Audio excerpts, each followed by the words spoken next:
Hey guys, it's me, Seren, back with another video.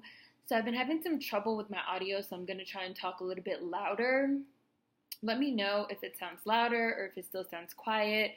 I don't know what's the deal with that. Like all of a sudden my audio went down. I'm recording exactly the same way that I always have, so I don't know why all of a sudden my audio has been quiet. Let me know how it sounds in the comments. So I've been getting a lot of requests to do a video on this JayZ and the NFL situation. So I'm just going to go ahead and just jump right in. I think a lot of you guys are going to be mad at me and upset, but people are always mad and upset about the things that I say. I only say what I think and how I feel. So let me start off by saying I'm an anti-capitalist. I feel like I always say this. Everybody knows this. I am an anti-capitalist, yet as an anti-capitalist, I always say that I also recognize that we live in a capitalist society, and so people have to figure out how to navigate it, a capitalist system. And so I feel like JayZ has been kind of doing these business endeavors for a while now, like over a decade, and I don't think that this is a bad business deal. I don't. If we're talking about within the system of capitalism, which we are. I'm going to say some other stuff towards the end, but from within that structure, I don't think this is a bad business deal. He's partnering with the NFL for them to become more racially aware and civically engaged. And I don't know, there's something really interesting about that to me. In Discord, somebody said, wow, JayZ got the NFL to actually admit that they were wrong, right? And that he was brought on to assist them in moving forward, which the person said, this is a good thing because niggas not going to quit playing and they're not going to quit watching. So why not bring Hov on to sort of shake up the culture of the league, which I thought was a really, really interesting commentary because we are talking about a league that is over 70% black, but it's all white in management, right? Bringing on JayZ and his company in, a management position to sort of, again, move the league forward and shake up the culture is very interesting to me. I'm curious about how this is going to play out. It doesn't immediately, ping my senses like some things do. Jay has been kind of dabbling in these sort of sports agency positions, sort of sports, getting into sports. I think he might have got an agent license or, his company represents some athletes, he's been sports adjacent, and dabbling for a while now. So I'm just really curious to see where this goes. What's the end goal of this? I was also reading on a forum where somebody said they could see J and B angling to own a team at some point, to invest in the league and improve it for black players, which I think was also a really interesting point. Jay, to me, is trying to build a portfolio of wealth and is treating the choices that he's making as business investments. And you can look across his business model and you can see a pattern, which I've talked about before, that it's like legal trapping, right? Just like he said, I turn a 2 to a 4, 4 to a 8. I turn my life into a nice first week release date. Jay is using that same sort of drug dealer model of making more money to invest, right? It's like stocks and bonds, which is legal motherfucking trapping. You buy, you sell, you re-up, and you make more money to reinvest, right? It's just legal, right, with stocks and bonds, and it's illegal with drugs. So, and not just stocks and bonds, obviously, art, real estate, sports, but it's the same thing in principle. And so I find it very interesting to see Jay kind of utilizing this business model of, okay, well, I'm going to bring the Nets to Brooklyn, and then when the time is right, I'll cash out and I'll use that money to invest in Tidal, a black-owned streaming service. I'll use that money to invest in art. I'll use that money to invest in philanthropic works. JayZ very quietly bails people out of jail. He pays tuitions.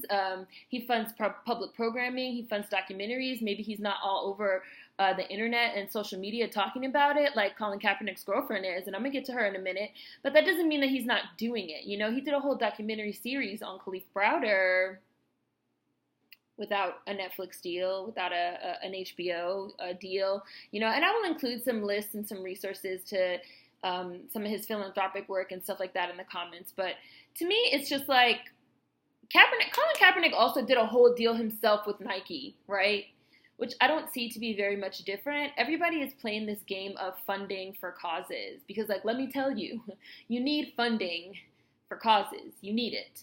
And Kaepernick basically said the same thing about, taking the deal with Nike in order to do more over the long term, right? Taking the deal so he can move in some different ways and do some different things over the long term. So I feel like, what is the problem? People treat JayZ like he's motherfucking Daddy Warbucks or somebody, and he's not, right? Like, they really treat him that way with regards to his business choices. There's all this, like, hyperbole that comes out of, like, JayZ's doing this and JayZ's doing that, and it's a lot. It's a lot. I don't think anybody should be a billionaire. I find that it really got ratcheted up once he, like, got to this, like, billionaire status of people, like, pinning everything that's wrong with, like, capitalism and, like, the Western economy on, like, JayZ and, like, all these things that, like, have happened, like, with the NFL, and, like, now all this stuff is, like, JayZ's fault. Like, now we have a good, like, great, we have a good old-fashioned, like, scapegoat in JayZ. Again, people treat him like he's Daddy Warbucks. Again, I don't think anybody should be a billionaire. No one. But if anybody is gonna be one, again, we're talking about in the system versus out of the system. I'm not mad that it's JayZ who has a documented record of philanthropy and civic-mindedness. This is not Jeff Bezos that has a documented record of not paying people and evading paying taxes, right? Like, historically, civic-minded billionaires fund public works, right? That's history, right? The entire New York Public Library system was funded by a man named John Jacob Astor, right? Who was a real estate mogul. He was a fur trapper. He basically put a little improvision, a codicil in his will that said he wanted to bequeath $400,000, which is the equivalent of $11.6 million fucking dollars today, right? He wanted to put that money aside for the creation of a public library. And after he died in 1848. After he died, the Board of Trustees went through his estate, and they executed that, and they constructed the Astor Library in 1854 in the East Village, and this was the first of what went on to become the New York Public Library system that was funded by him, right? The library was a free reference library, and it was the first one. The Cooper Union Art School, which I know you guys have heard me talk about before on this channel, which was funded by Peter Cooper, who was, again, a billionaire and a philanthropist who believed that education should be free for all, so he put his money into a trust in order for it to run this school, this art and science school, the Cooper Union, and tuition was fucking free. From 1902 until 2014, they started charging tuition in 2014 because the fucking greedy-ass Board of Trustees that the fucking students ended up revolting against them were paying themselves out of the funds that are supposed to go to the students. And they're, like, constructing buildings, and they're doing this, and they're doing that. And I know several Black career artists that are from New York that are now were able to go into a career doing art because they were able to go to a prestigious school, the Cooper Union, for free, right? So it's just, like, clearly in an ideal world where we have ended capitalism, I can't wait. Like, I'm so ready to end capitalism. Clearly, in an ideal world where we have ended capitalism, there would be no need for public works philanthropy by billionaires because everybody has enough, right? And there are no billionaires, but we aren't there yet. So it's very interesting to me to see people treating JayZ like he's the boogeyman when he is also very clearly made it clear what he plans to do with this position, and I feel like the position itself is just sort of really interesting. I'm just going to sit back and watch. So, with regards to Nessa saying, like, he didn't talk to them or whatever, and all this other stuff, motherfucking running her mouth. Number one, like, is this hoe even Black? Like, can somebody give me a concrete answer on if this bitch is Black or not? Because I've never seen her say she was Black, not one time. So she need to stay out of motherfucking Black folks' business. And I don't want to hear no people talking about she's Egyptian, because, like, that doesn't automatically make the bitch Black. Like, Charlize Theron is South African, right? Like, if you're not Black, bitch, be quiet. Just because you're Colin Kaepernick adjacent doesn't make you motherfucking Coretta Scott King, ho. Like, sit down. Nessa gets on my nerves. JayZ don't gotta run nothing past you or your nigga. Sorry, not sorry. Like, I don't fucking care. I don't care. People are real comfortable in our spaces talking to our OGs a certain type of way, and I don't like that shit. No one is above critique. No one. But I also personally feel like Colin Kaepernick and Nessa are the last people that needs to be becoming hostile at anybody about business deals, and especially JayZ.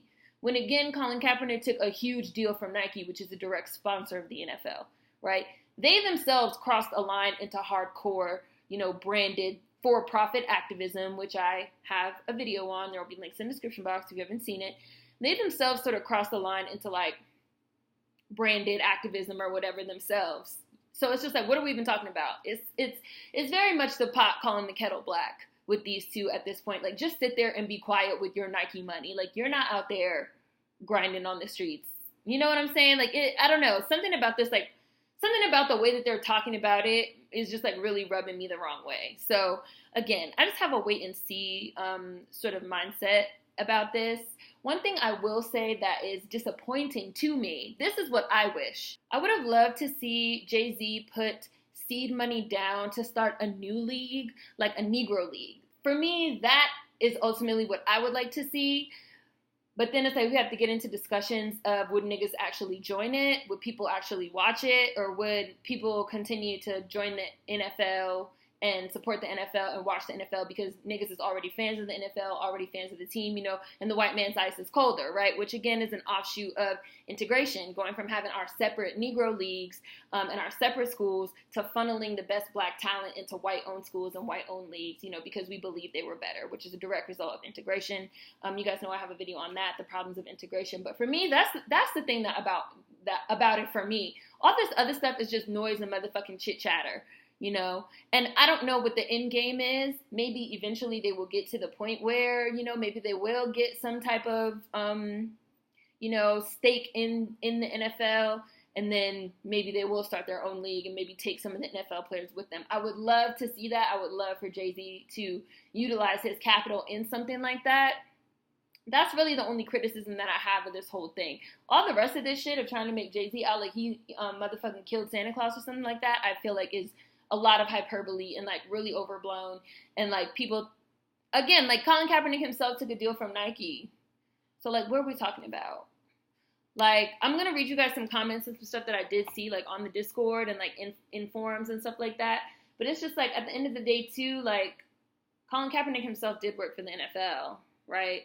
And he sued the NFL because he couldn't get another job with the NFL, basically. He couldn't get back on a team. He was being discriminated against, right? And ended up leaving, taking the deal with Nike so he could get more money that way and do more that way, right? So it's sort of like, I'm going to read you guys a comment that I saw that put it really well. That was sort of like, it's fine, something along the lines of like, it's fine to want to work for massa, under massa, right? But it's not fine to want to be in a leadership role, which is kind of an interesting way of thinking about it. Let me just read some. Black people still watch the NFL during the protests. Cap chose to end the protest for the bag and employment. Now, after all that, JayZ is playing the Al Sharpton position with the NFL, so why exactly is Jay the bad guy here? I like the deal. The Carters will probably own an NFL team in the next 10 to 15 years. So Cap wants to play for the NFL and stand for the national anthem for the same organization that blackballed him, and it's okay to everybody, but JayZ, who is about taking action and making a change, something is wrong with it.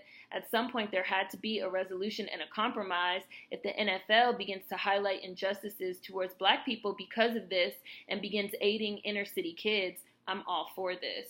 If anybody had principles, they would have already boycotted the NFL. You got to get up on the mountain and pull your people up, and as usual, the first one through the wall is always the bloodiest. Hope said it best, I got rich and gave back. That's a win-win. I feel Jay made a bad for optics business move, but it is business. I think he did it just for that, the money, but people are coming at it as if he stopped something. Colin ain't playing on anybody's team because they're that upset with him, but that has nothing to do with Jay. I am side-eyeing Jay for linking up with the NFL, but how did he stop Colin or anybody else? And that's Queen. Shout out to Queen. I haven't given it much thought, but he can either use this alliance as a way to do more good for people, or he can accomplish nothing and come out of this looking like the NFL's black friend. I'm betting on the former because I feel Jay is too smart to get finessed by these crackers. And that's Tim. What's up, Tim? JayZ is making a power move and has forced the NFL into this alliance. He got those people in that room to admit to something that they never would have admitted to if he was not there. The fact that they already knew what the kneeling was about and that they were doing something wrong. They just wanted to show these players who was in charge by making examples of them, but you can't play dumb now, so what's next? Hove basically outwhited them. And that was Richie on Discord, who also said that Nessa is using Cap for clout and to speak on black issues, which I absolutely 100% agree. I don't know Jay, but he appears to have a game plan in play. People were also extremely angry with him when he sold the Nets, but he invested that money into title, philanthropy, and more business investments. I think he's treating these situations like the stock market almost. Sometimes you have to make a hard choice to get more later. Nessa and Cap themselves have entered into a weird branding space a while ago for me, branding and monetizing themselves a certain way. Cap has a whole deal with Nike, so clearly everyone is playing this game. That's what I think about this situation. I know people probably not gonna like it, but that's how I feel. This doesn't have my coon senses tingling. So I just have a wait and see approach to this. So highly requested video. Food for thought as always. There will be links, of course, to relevant videos and things like that in the description box. So make sure you check that out. See you guys next time. Peace.